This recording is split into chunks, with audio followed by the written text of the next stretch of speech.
meus alunos queridos, tudo bom com vocês? Então, aqui nós vamos continuar com a nossa aula sobre jornada de trabalho, tá? Vamos continuar falando da jornada de trabalho referente à escala 12/36, tá? E as indefinições decorrentes da reforma trabalhista. Então, já falamos sobre essa jornada 12/36, o que é? É quando o trabalhador ele trabalha 12 horas e descansa 36. Geralmente são profissionais da área de saúde ou aquele pessoal que trabalha durante a noite, vigilantes, guardas noturnos. Eles trabalham então 12 e descansam 36 horas, porque eles precisam desse período de descanso para eles poderem recuperar suas forças, né? Porque é uma jornada de trabalho exaustiva, 12 horas, tá?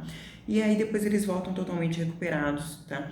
E descansam 36 horas e voltam aí totalmente recuperados para a próxima jornada de trabalho. O que aconteceu nessa jornada, historicamente falando, sobre a legislação? Gente, antes da reforma trabalhista, antes, né, de 10 de novembro de 2017, como que era feito esse acordo relacionado a esse contrato de trabalho de 12/36? Era feito mediante acordo ou convenção coletiva de trabalho. Isso estava lá na súmula 444 do TST. Entre os dias 11 a 13 de 2017, gente, pode ser feito mediante acordo ou convenção coletiva de trabalho e mediante contrato individual entre as partes. Então, empregado e empregador podiam ali resolver essa jornada de 12/36 e o empregado assinava ali mesmo, não precisava, né, do sindicato, não precisava de autorização de de um terceiro para poder liberar esse tipo de jornada pro empregado e empregador.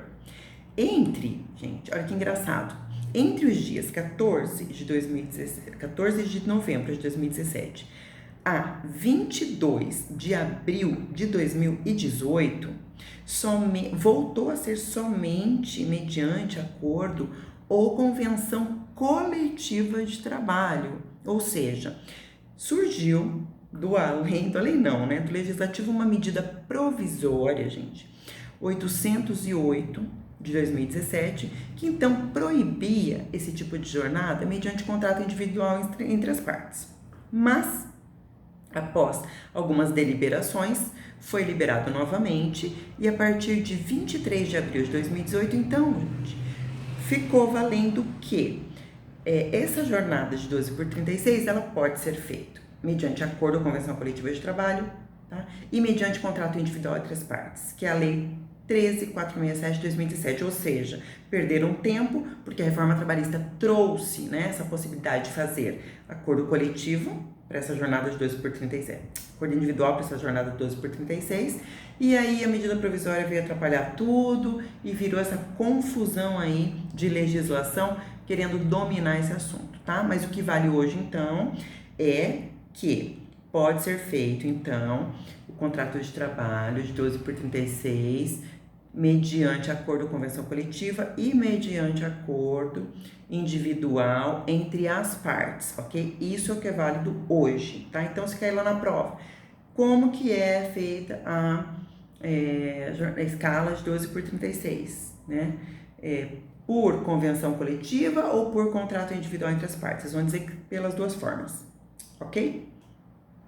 Bom, então superada essa parte da jornada de 12/36, vamos falar um pouquinho mais do intervalo intra-inter. Já falei para vocês que o intervalo intra-jornada é aquele intervalo dentro da jornada, onde o trabalhador ele tem que ter um período de descanso para ele poder se alimentar, poder descansar, e o inter-jornada é entre as jornadas, e o trabalhador ele tem que ter no mínimo 11 horas de descanso.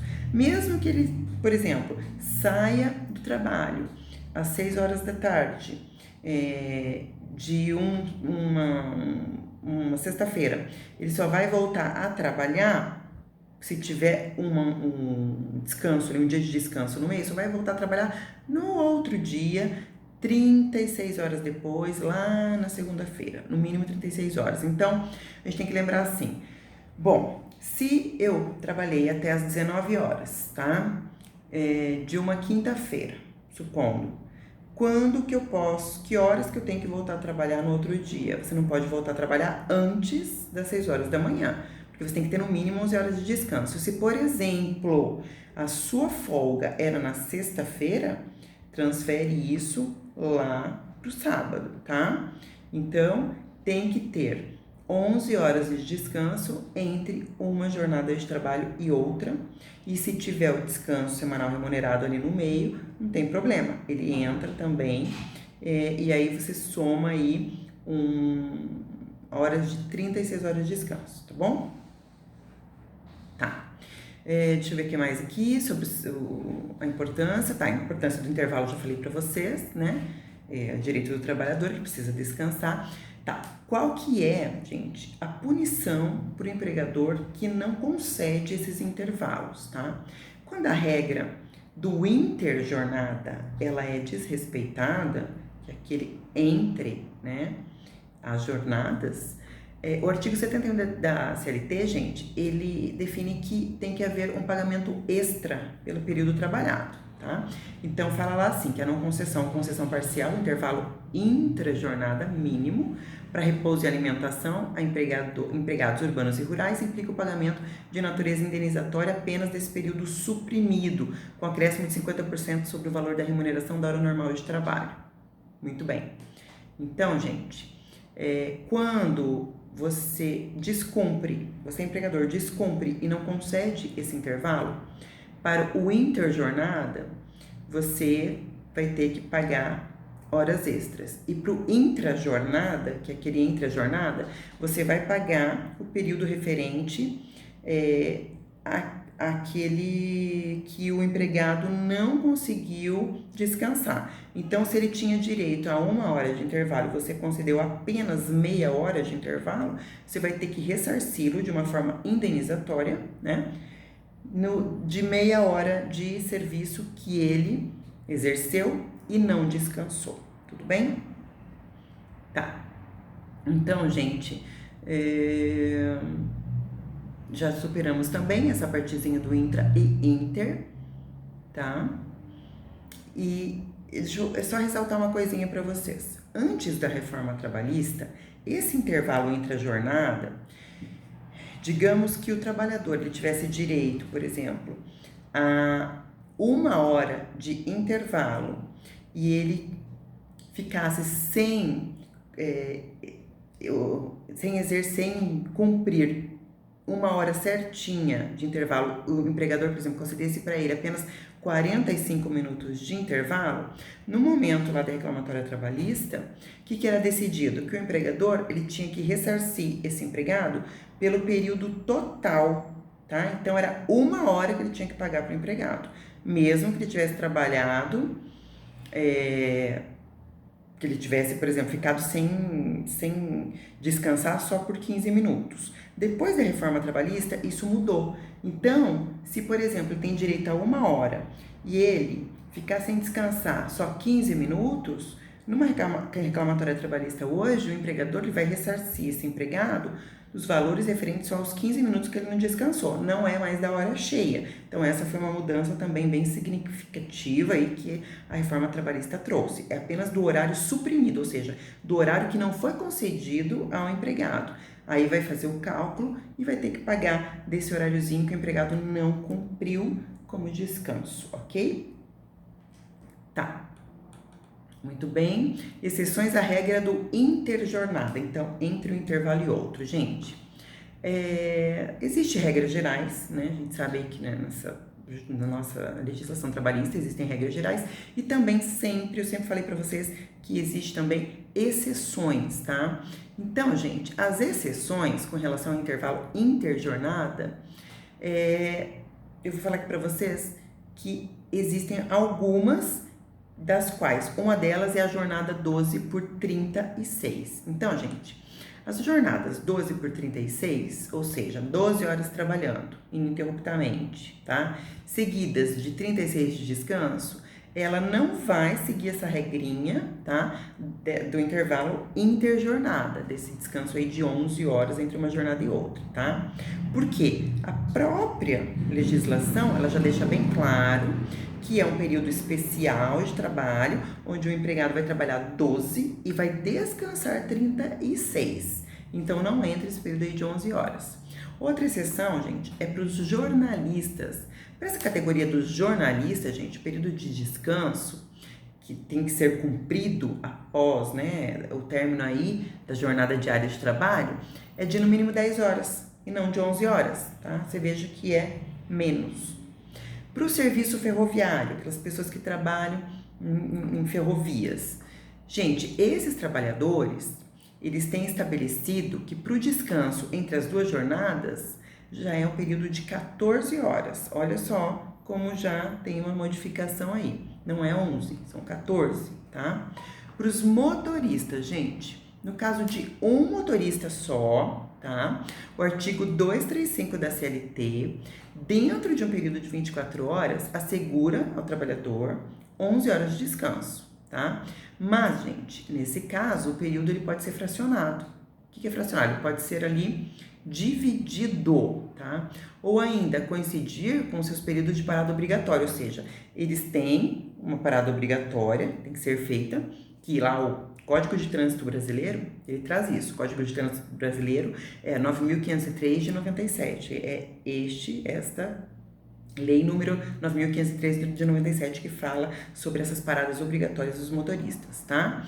Se ficar estabelecido que o descanso deve ser cumprido em parada obrigatória, gente, é determinação legal, então, que o primeiro período ele tem que ter 8 horas consecutivas, tá? De descanso. Não pode ser menos que isso. E o restante do tempo, gente, ele tem que acontecer dentro das próximas 16 horas, tá? Que se seguirão após o término do primeiro período. Tá? Isso é bem importante também para esse pessoal que trabalha como motorista. Outra exceção é no transporte de passageiro quando houver 2 motoristas para o mesmo trajeto. Então, o período de descanso, gente, ele pode acontecer dentro do carro em movimento, tá? Eles podem descansar com o carro em movimento, mas deve lembrar que após 72 horas o trabalhador tem direito a descansar em um alojamento externo, tem que ter um alojamento, ou em uma poltrona-leito, que é aquela que deita totalmente com o veículo estacionado, ele não pode mais estar em movimento, tá? Transporte de carga também é uma outra exceção, por quê? Quando há 2 motoristas para o mesmo trajeto, o descanso, né, ele pode acontecer também dentro do carro em movimento e a cada 72 horas o descanso mínimo é de 6 horas, deve ser realizado em alojamento também ou na cabine leito, que é onde deita, né, com o veículo estacionado, tá? Em viagem distante, com duração superior a 7 dias, gente, é importante que o repouso semanal ele tem que ter duração de 24 horas, tá? Ou, né, fração trabalhada, sem prejuízo das 11 horas de intervalo de interjornada. Então, no retorno do motorista, lá na base da empresa, né, ou para sua casa, o seu tempo de repouso, então, ele vai ser de 35 horas, tá? Que está lá descrito no artigo 235D da CLT. E para os operadores cinematográficos, tá? E os seus ajudantes, isso inclui também os seus ajudantes, desde que seja jornada noturna, ele vai ter direito a 12 horas de descanso, tá? Como então o intervalo é interjornada e não de 11, de 12 horas de descanso, ok? Bom, controle de ponto e interjornada. Gente, o intervalo interjornada, ele é um direito importantíssimo, todo mundo sabe, né? E essas empresas que são adeptas a essa realização dessas horas extras, gente, que desejam que os funcionários sejam mais produtivos, fiquem mais tempo aí trabalhando, eles podem optar por continuar com as suas atividades após o fim, né, dessa jornada regular, tá? Mas essa jornada extraordinária aí, gente, ele vai implicar num acréscimo, né, de pagamento, que daí são as horas extras, porque é importante também para a saúde financeira aí dessa empresa. Tudo bem que o empregado ele vai precisar produzir, mas ele vai ser ressarcido, então, como horas extras, tá? Mas, gente, os donos dessas empresas têm que prestar atenção porque nessa realização de horas extras aí, tem que avaliar, então, a validade e orientar esses subordinados que eles vão ter que interromper essas atividades e retomar apenas no dia seguinte. Então, tem que estar bem atento, porque tem gente que segue trabalhando o tempo todo, tem gente que é hiperativa e vai, trabalha e nem vê o tempo passar, tá? Então, gente, esse tipo aí de estratégia, ela se tornou mais simples de executar